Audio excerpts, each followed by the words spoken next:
விஜயை வீழ்த்த ஸ்டாலின் எடுத்த புதிய ரூட்.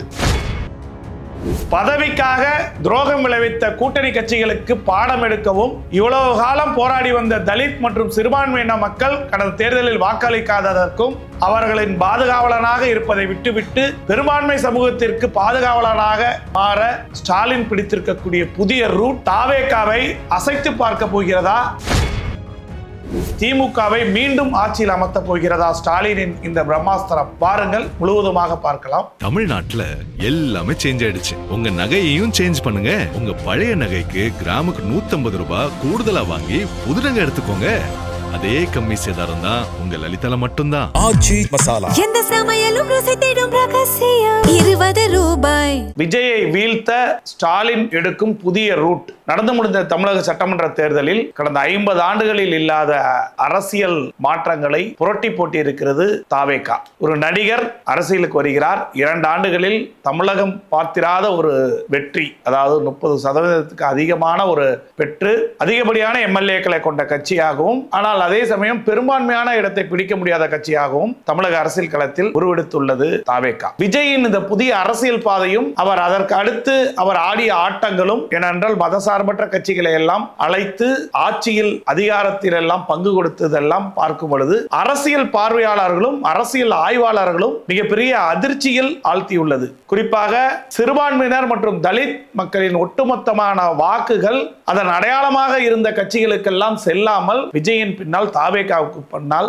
சென்று இருக்கிறது. தேர்தல் அரசியலில் இது மிகப்பெரிய மாற்றத்தை ஏற்படுத்தி இருக்கிறது. இது 50 ஆண்டுகளில் இல்லாத ஒரு அரசியல் மாற்றத்தை விஜய் நிகழ்த்தி இருக்கிறார். இது இப்படி இருந்தாலும் இதை மாற்றி கட்டமைக்கும் பணி திமுகவின் கையில் இருக்கிறது. ஏனென்றால் திமுக தான் எதிர்கட்சி. விஜய் இன்று ஆட்சியில் அமர்வதற்கு காரணம் திமுகவும் அதன் கூட்டணி கட்சிகளும் தான். எந்த விஜய் வேண்டாம் என்று வாக்களித்தார்களோ அவர்களின் எம்எல்ஏக்களை வைத்துதான் விஜய் ஆட்சி நடத்தி கொண்டே இருக்கிறார். விஜய்க்கு சிம்ம சொப்பனமாக இருக்க போவது ஸ்டாலினும் உதயநிதி ஸ்டாலினும் திமுகவும் தான் என்பது அகில இந்திய அரசியல் அளவில் அரசியல் வல்லுநர்கள் ஆய்வின்படி கணித்திருக்கிறார்கள். ஆனால் இதற்கு திமுக தனது மாற்றங்களை உடனடியாக மாற்று வழியில் செயல்படுத்த வேண்டும். தலித் மைனாரிட்டி வாக்குகளையும் அதற்காக இருந்த கூட்டணி கட்சிகளையும் நம்பி இனி இருக்க வேண்டியதில்லை. அவர்கள் எல்லாம் விஜய் பக்கம் சென்றது திமுகவுக்கு லாபம். ஏனென்றால் அவர்கள் இருந்தும் ஒன்றும் பிரயோஜனம் இல்லை. அவர்களால் திமுகவுக்கு பயனில்லை. திமுகவால் பிசிகாவுக்கும் முஸ்லிம் லீக்குக்கும் பயனடைஞ்சிருக்கிற அடையாளம் இல்லாத தலைவர்கள்,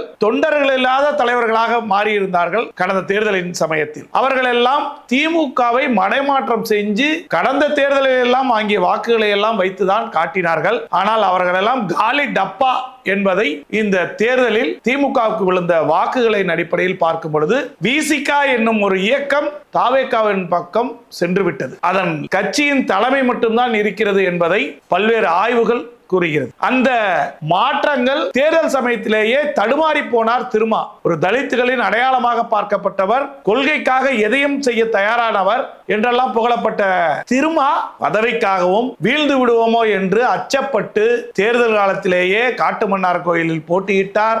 ஆம்ஸ்ட்ராங் அவர்களது மனைவி பொற்கொடி ஆம்ஸ்ட்ராங் அவர்களுக்கு திரைமறைவில் பணியாற்றினார். அதை நியாயம் கற்பித்தார். என்ன இருந்தாலும் தலித்துகள் தன் பின்னால் இல்லை என்பதை விசிகா தலைவர் முன்பே தெரிந்து கொண்டார். திமுக தான் பின்பு தெரிந்து கொண்டது. அதனால் இனி விசிகாவின் தொண்டர்கள் திருமாவின் பின்னால் இல்லை என்பது முடிவாக இருக்கிறது. அதனால் தான் தொண்டர்கள் இல்லாத கட்சியில் இருப்பதை விட இருக்கும் வாய்ப்பை பயன்படுத்திக் கொள்ளலாம் என்று விஜய் பக்கம் திருமா சென்றிருக்கிறார். விஜய்க்கு இது ஒரு எக்ஸ்ட்ரா லக்கேஜ் தான். இருந்தாலுமே கூட ஒரு சில தலித்துகளையும் தன் பக்கம் இழுத்து வைத்துக் கொள்ளலாம், பர்செப்ஷன் மோடில் ஜெயித்து விடலாம் என்பதற்காக திருமாவை இழுத்து போட்டிருக்கிறார். ஏனென்றால் எப்பொழுதாவது திமுகவுக்கு அது சாதகமாக மாறிவிடக் கூடாது என்பதற்காக. அதே போன்று முஸ்லிம் லீக்குகள் இருக்கும் சிறுபான்மையினருக்கு 5-6 அமைப்புகள், இதில் யாருக்கு பெரும்பான்மை இருக்கிறது என்பது இன்னும் நிரூபிக்கப்படவே இல்லை. திமுகவின் ஆதரவோடு ஜெயித்த ஷாஜகான் அமைச்சர் திமுகவை தரம் தாழ்ந்து விமர்சிக்கிறார். திமுகவில் ஐயுஎம்எலுக்கு என்று மிகப்பெரிய இடம் இருந்தது. இந்த சிறுபான்மையினர் முஸ்லிம் மக்களுக்கும் கிறிஸ்துவ மக்களுக்காகவும் திமுக அரசியலில் கொடுத்த விலை என்பது மிகப்பெரிய விலை. இதனால் இவ்வளவு காலம் யாருக்கெல்லாம் ஆதரவாக இல்லாமல் இருந்த திமுக இப்பொழுது அவர்கள் பின்னால் அல்லது அவர்களை முன்னேற்ற புதிய அத்தியாயத்தை தொடங்க இருக்கிறது. இந்த பாரம்பரிய வாக்கு வங்கிகளை எல்லாம் திமுகவின் பக்கம்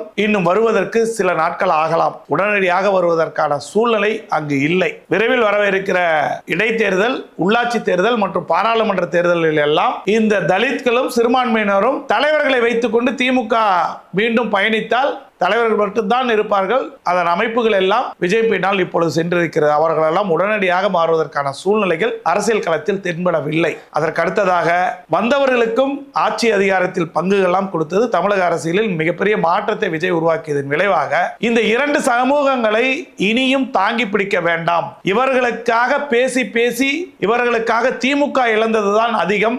ஒரே நொடியில் இவர்கள் எல்லாம் விஜயின் பின்னால் சென்றார்கள். தொண்டர்கள், தலைவர்களும் பதவி கிடைக்கவுடன் சென்று விட்டார்கள். இவர்களெல்லாம் சுயரூபத்தை தெரிந்து கொண்ட திமுக தலைமை விஜய்க்குத்தான் திரைமறைவில் நன்றி கூறுகிறது. இந்த நேர்மை இல்லாதவர்களை எல்லாம் அழைத்து சென்றதற்கு நன்றி என்றுதான் திமுக உண்மையாக நினைத்துக் கொண்டிருக்கிறது. இப்படி இந்த இரண்டு அமைப்புகளுமே தாவேகாவின் கட்டுப்பாட்டில் இருக்கும் நிலையில் முதன்மையான எதிர்க்கட்சியான திமுக மாற்றுப்பாதையை உருவாக்கி இருக்கிறது. அதாவது தமிழகத்தின் பெரும்பான்மையான சமூகங்களான ஓபிசி, எம்பிசி மற்றும் பொதுப்பிரிவினர் வாக்குகளை முழுமையாக ஒருங்கிணைக்கும் ஒரு வலுவான கூட்டமைப்பு மட்டுமே அடுத்தடுத்த காலங்களில் திராவிட இயக்கத்தின் வரலாறாக மாற்ற முடியும் என்பதை அறிவாலயம் மாற்றி எழுத தயாராகிவிட்டது. இதற்காக தலித் மற்றும் சிறுபான்மை வாக்குகளை இழந்ததை ஏற்றுக்கொண்ட திமுக தலைமை புதிய அரசியல் யதார்த்தத்துக்கு வியூகங்களை வகித்து வருவதாகவும் இழந்த வாக்குகளை ஈடு செய்ய தமிழகத்தின் பெரும்பான்மையான ஓபிசி மற்றும் எம்பிசி முற்பட்ட சாதியினரை வாக்குகளை ஒருங்கிணைத்து தங்களை வலிமையான எதிர்க்கட்சியாகவும் விஜய்க்கு மாற்று திமுக தான் என்பதை நிரூபிக்க வேண்டிய கட்டாயத்திலும் ஸ்டாலின் மிகப்பெரிய பிளான் ஒன்றை புதிய ரூட்டில் தயாரித்திருக்கிறார். இந்த திட்டத்தின் முக்கிய அம்சமாக கட்சியின் உட்கட்டமைப்புகள் எல்லாம் இப்பொழுது மாற்றி கட்டமைக்கப்படுகிறது. அதில் எல்லாம் இந்த ஓபிசி, எம்பிசி இளைஞர்களுக்கு அதிக முக்கியத்துவம் தரப்படுகிறது. நடுத்தர விவசாயிகள் மற்றும் வணிக சமூகங்களின் பொருளாதார நலன்களை பாதுகாக்கும் கொள்கைகளை முன்னிறுத்தி புதிய திராவிட மாடல் முழக்கங்களை முன்னெடுக்கவிருக்கிறது. தாவேகாவின் புதிய கூட்டணிக்கு எதிராக ஓபிசி, எம்பிசி சமூகங்களின் பாதுகாவலராக தங்களை நிலைநாட்டுவதில் திமுகவுக்கு மிகப்பெரிய சவால்கள் நிறைந்திருக்கிறது. ஏனென்றால் இவ்வளவு காலம் இந்த சமுதாயங்களுக்காக திமுக பெரிதாக போராடவில்லை.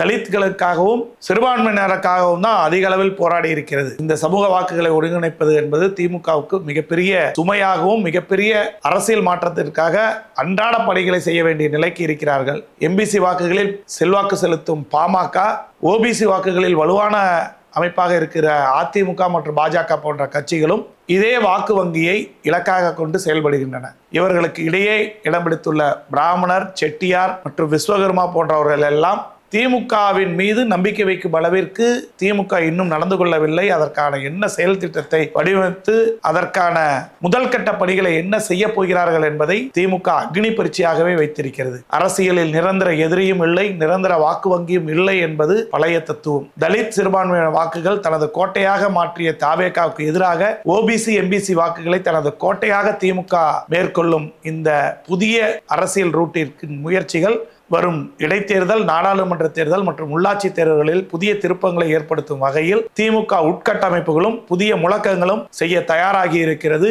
இதற்காக முழு அமைப்பாக உதயநிதி ஸ்டாலினும் பல்வேறு அரசியல் வல்லுநர்களுடன் கலந்தாலோசித்து வருகிறார்கள். இனி துரோகிகளுக்கு பாடம் எடுப்பதை விட நம்மை நம்பி இருக்கும்பவர்களுக்கு நாம் வாழ்வளிப்போம் என்பத புதிய குரலை திமுக முன்னெடுக்க இருக்கிறது. இது தமிழக அரசியல் களத்தை என்ன மாற்றத்தை கொடுக்க போகிறது என்பதை பொறுத்திருந்து பார்ப்போம். திமுகவிலும் என்னென்ன மாற்றங்கள் நடைபெற போகிறது என்பதை நாம் விரைவில் காணலாம். வாருங்கள். தமிழ்நாட்டுல எல்லாமே சேஞ்ச் ஆயிடுச்சு. உங்க நகையையும் சேஞ்ச் பண்ணுங்க. உங்க பழைய நகைக்கு கிராமுக்கு 150 ரூபாய் கூடுதலா வாங்கி புது நகை எடுத்துக்கோங்க. அதே கம்மி சேதாரம் தான் உங்க லலிதால மட்டும்தான். எந்த சமையலும் ருசி